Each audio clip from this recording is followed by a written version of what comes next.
Bienvenidos una vez más a este devocional del altar familiar. Vamos a continuar con la clase 4, que es el capítulo 2 de la epístola a los Colosenses, según San Pablo. Vamos a recordar algo.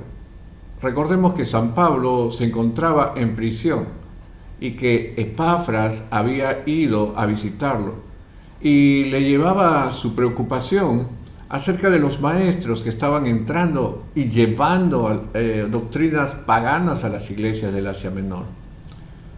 Luego de haber hecho un resumen San Pablo en esta epístola acerca del evangelio de quién era Jesucristo, quién era Dios Padre, y que no había nada más, que era suficiente Jesucristo para la salvación. Pablo hace también un paréntesis aquí y empieza a comentar acerca de sí mismo y nos desliza lo que la iglesia debe ser. Acompáñeme por favor una vez más a Colosenses capítulo 2, verso 1 en adelante. Dice: porque quiero que sepáis cuán gran lucha sostengo por vosotros y por los que están en la Odisea, y por todos los que nunca han visto mi rostro. En principio, quiero empezar por esta última parte. Como dije, Pablo nunca había ido a Colosas ni a la Odisea, ni a Hierápolis. Sin embargo, los evangelistas como Epafra fueron quienes trabajaron en esa zona. Timoteo también fue muy conocido por esa zona, y los hermanos mismos los conocían. Pero Pablo no había estado. Por eso que él dice que nunca han visto mi rostro. Pero aún así, que sin conocerlos, Pablo dice: quiero que sepan cuán gran contienda tengo por ustedes, que es la palabra que está en el original, ¿no? Cuán lucha, dice en Reina Valera, pero la palabra básica ahí es contienda. Y contienda en este original significa en el griego agón, una palabra latina, española, que significa agonía. Y esa agonía por los de Colosas y por los de la Odisea podría darse por dos causas. El primero, por el deseo de viajar a Colosas y la Odisea y querer enfrentar cara a cara a aquellos maestros que estaban desviando de la fe y de la verdadera doctrina a los miembros que habían ganado para Cristo, y desenmascararlos y llamarle la atención. Recordemos el celo por el judaísmo que Pablo tenía, que incluso llegó a matar personas, pidió una autorización para perseguirlos y hacer todo eso. Era bastante duro Pablo. Obviamente que Pablo en Cristo era un hombre diferente. Sin embargo, demuestra y denota su celo por Jesucristo, su celo por las ovejas de él, ¿no? Y que ahora su amor y esa protección de padre quería enfrentarse con aquellos que estaban dividiendo la iglesia o desviando la iglesia con esas enseñanzas mundanas. De la manera también como se enfrentó con Pedro, ¿no? Por su comportamiento con los gentiles, que cuando Pedro estaba con los gentiles, él se comportaba como un gentil más, sin tener en cuenta que era judío. Pero cuando llegaban los judíos, inmediatamente él se apartaba de los gentiles y no quería ni sentarse siquiera con ellos, ¿no? Y Pablo le encaró esto. Asimismo, cuando los de Jerusalén querían judaizar a todos los gentiles, Pablo en el concilio de Jerusalén fue y habló a favor de los gentiles que no debían de ser judaizados, y llegaron a ese acuerdo justamente. La segunda causa podría ser de una manera personal, que estando en prisión estaba esperando el juicio delante de Nerón, quien era el emperador de esa época, en donde probablemente iba a morir. La lucha probablemente estaba en su mente. Seguramente pasaba muchas ideas, pensamientos, deseos por su mente de abandonar o esquivar el juicio, pero tenía una gran nube de testigos que estaban viendo a Pablo y su testimonio. Obviamente que Pablo no se iba a apartar, no iba a abandonar su fe, porque conocemos a Pablo y aquí mismo estamos notando cómo Pablo se comportaba, pero aún así él como hombre, como humano, probablemente podría pensar en algún momento y decirse a sí mismo: no, tengo que continuar esta carrera. Sigamos. Y por ello se desistía. Porque podría desanimar.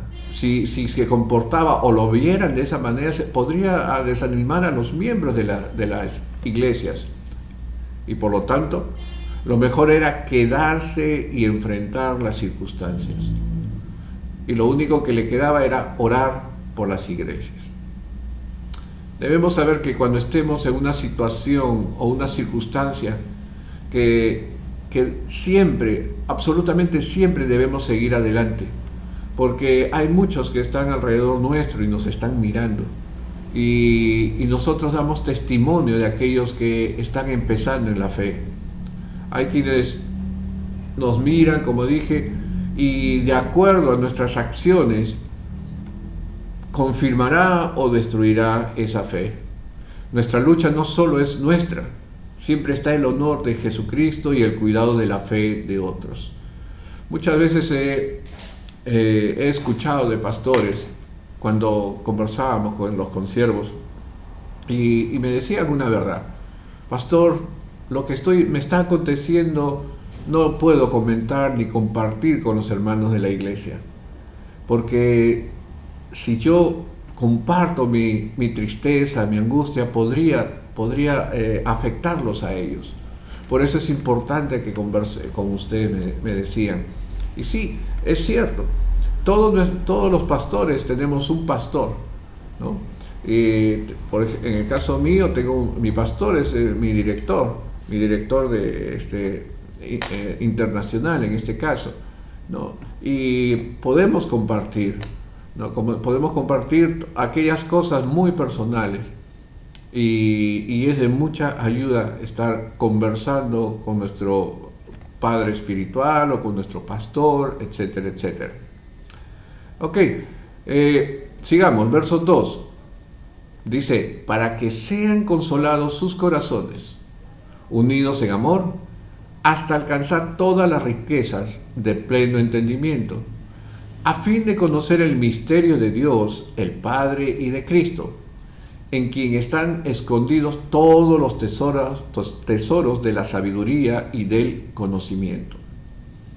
Aquí Pablo, en su epístola, inicia una enseñanza para los seguidores de Cristo, o sea, los cristianos, los que llamamos la iglesia de Cristo. En primer momento, la iglesia debe tener un corazón valeroso. Todos los miembros de la iglesia deben tener un corazón valeroso.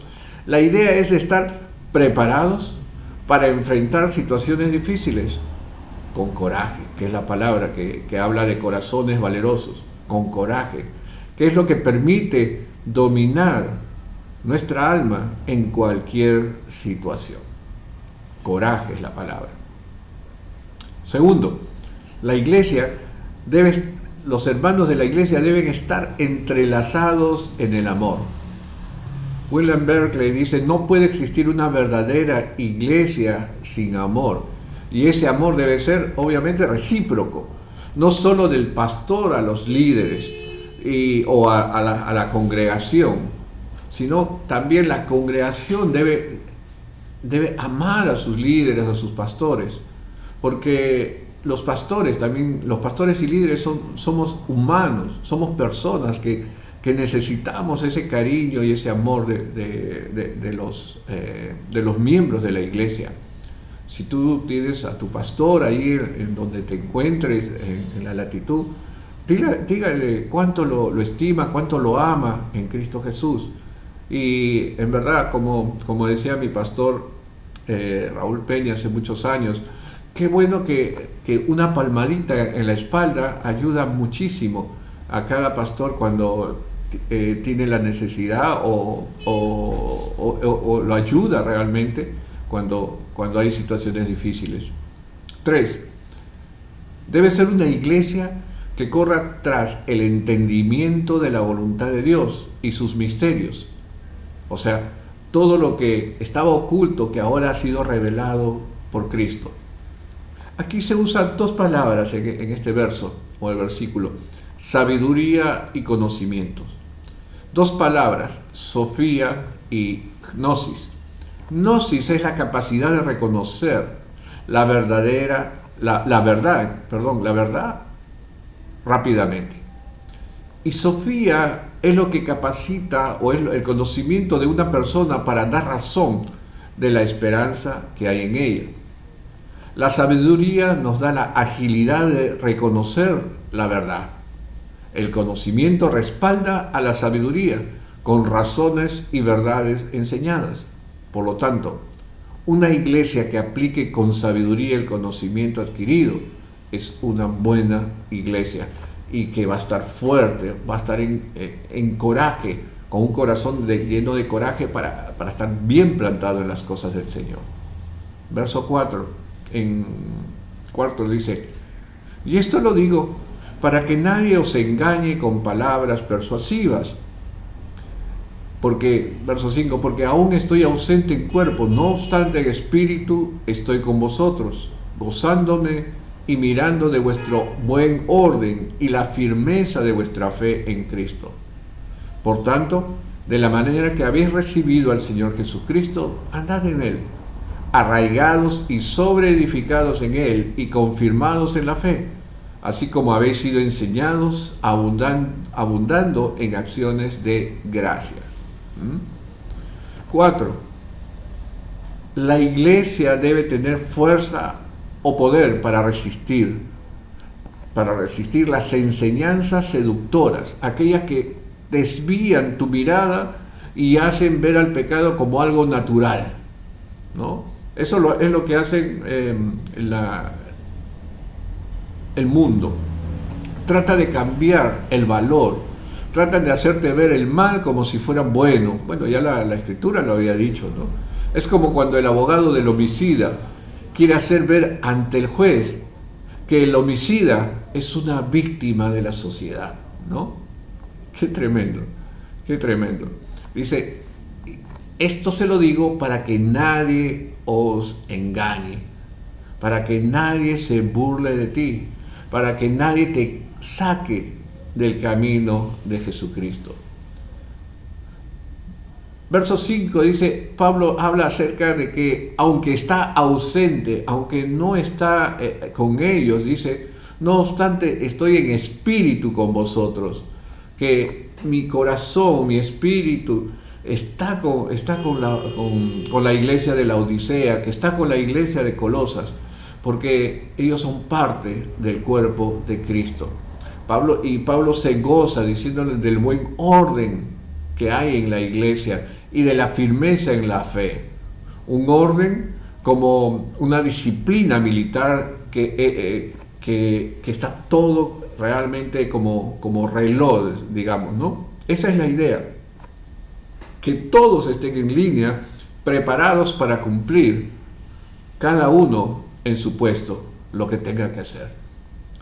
En el séptimo o sexto, dice en el verso 7, dice, andad en Él, en Jesucristo, arraigados y sobreedificados en Él, y confirmados en la fe, así como habéis sido enseñados, por Epafras en este caso, abundando en acciones de gracia. 6. La iglesia debe caminar en Cristo de manera consciente y no como las aguas se presenten en ese momento. No, debe caminar consciente en Jesucristo. Primero, arraigado. Otra vez repite la palabra arraigado, como en el capítulo 1, ¿no? Como si fuera una palmera que así pase un huracán, se podrá tambalear, pero no lo desarraiga. Arraigados y sobreedificados, dice. Cristo es la base Y sobre esa base es que nos edificamos. Crecemos y crecemos confiados en que esa base es inconmovible. De tal manera que por la experiencia que nos da la fe, confirmamos que lo aprendido es la verdad. Porque cuando usted tiene una fe y usted vive en la fe, usted se va a dar cuenta de que esa fe no es en vano, que la palabra de Dios se cumple. Yo sé que usted ahí en sus casas, en sus hogares, deben haber pasado diversas pruebas y situaciones difíciles. Sin embargo, usted estuvo parada en la fe de Jesucristo, en Jesucristo. Y el Señor puso su mano que cambió todas las cosas. En verdad que esa experiencia fortalece nuestra fe. Y estar arraigado, como dije, es como la palmera, pero quería añadir algo más, que la palmera cuando crece, no solo crece hacia arriba, por decir, unos 10 metros, pero dice que la palmera echa una raíz mucho más profunda, probablemente 20 o 25 metros hacia abajo, haciendo de que esa palmera no se pueda desarraigar fácilmente, y no se desarraiga realmente por lo profundo que está su raíz. Y de esa manera tiene que estar nuestras raíces, profundas, muy profundas en la roca que es Cristo Jesús. Aleluya. Finalmente, debemos de dar acción de gracias con gozo, no solamente en oración, porque oramos y está bien que oremos y demos acción de gracias a Dios por lo que hemos recibido o por lo que no hemos recibido, porque su voluntad de Dios es buena y perfecta, no nos olvidemos de eso, sino también una acción de gracias con acciones, ¿no? Porque la fe sin obras, ahí queda. Una iglesia que se caracteriza por ser agradecida con Dios y con su palabra es muy buena. Camina por fe y se ve en la vida de los hermanos. Aleluya. Hermanos, hasta ahí nos vamos a quedar. Pero quiero hacer las preguntas ahora para meditar. Usando la palabra de Pablo, angos, de angustia, la pregunta es, cuando estás en medio de la angustia, ¿te apartas de estar orando y de buscar de Dios? Cuando estás en medio de la angustia, o la angustia hace que te apartes de orar y de buscar de Dios, ¿cómo reaccionas? Segundo, en tiempo de crisis, ¿cómo se comporta tu corazón?